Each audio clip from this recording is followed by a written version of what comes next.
In this session, we try to use a real example picture to show you guys how to countermeasure some of the parameters.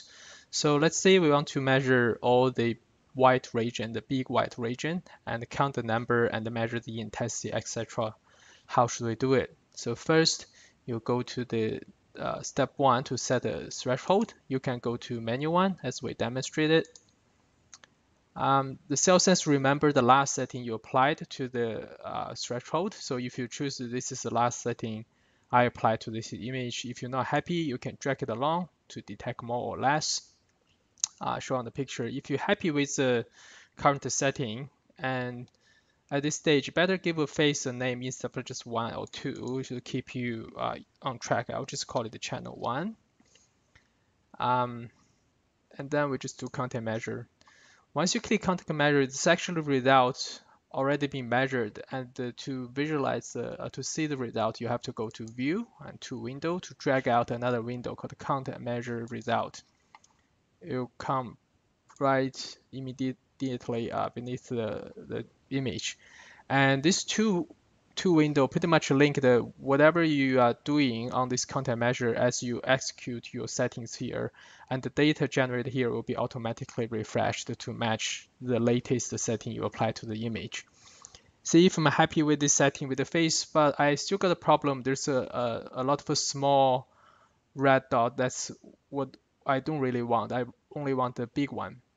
So it comes to once you set up the threshold, you can choose your detection option. This is a very useful option here.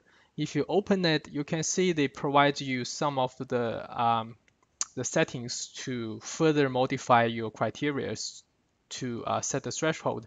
For example, you can do the adjacent borders. Is this two, if it's the pixel linked like that way, you count it as separate or you count at the same, or you include the diagonals. So we want to count it separate, so we just adjacent borders, we separate it. And define the area. Do you want to count for the whole picture, which is called the whole frame, or do you want to do a region of interest, the ROI? You can click region of interest if you want to, or for now, I'm just gonna stick with the frame. And when it comes to the borders of the frame, do you want to be truncated, like counted in half of the region as a one count, or you want to exclude whatever land on the border and only count whatever within? And we can just do exclude in this case. And here comes a very useful option here for the minimum object size detected. So currently it's set at 1, it pretty much detected everything. You can set 0. Let me try. Okay, you can't really set 0. You can set 1. But you can plug in a number to test according to your image to get rid of some of the noise or small region that doesn't really belong to the category you want to count. For example, if I plug in 200 and we do OK, and we do counter measure again, click on it. It said already detect object will be overwritten. Yes, please do so. And you can see a lot of the small region is no longer fall into the detection criteria, it's fall out. And all the borders, if it's touch the border because we choose to exclude, and that region will be excluded. But I still have some of this region. See, that's something I don't really want.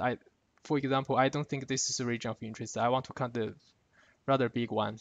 And again, you can go back to the detection option again and increase the number. For example, we increase to 300. And we do it again. You can see this little blob here, it's gonna exclude it again. This is do need a bit of a play around to titrate the parameters to suit your picture the best. Once you decided this is the best, and then you can see the result in the content measure result sessions.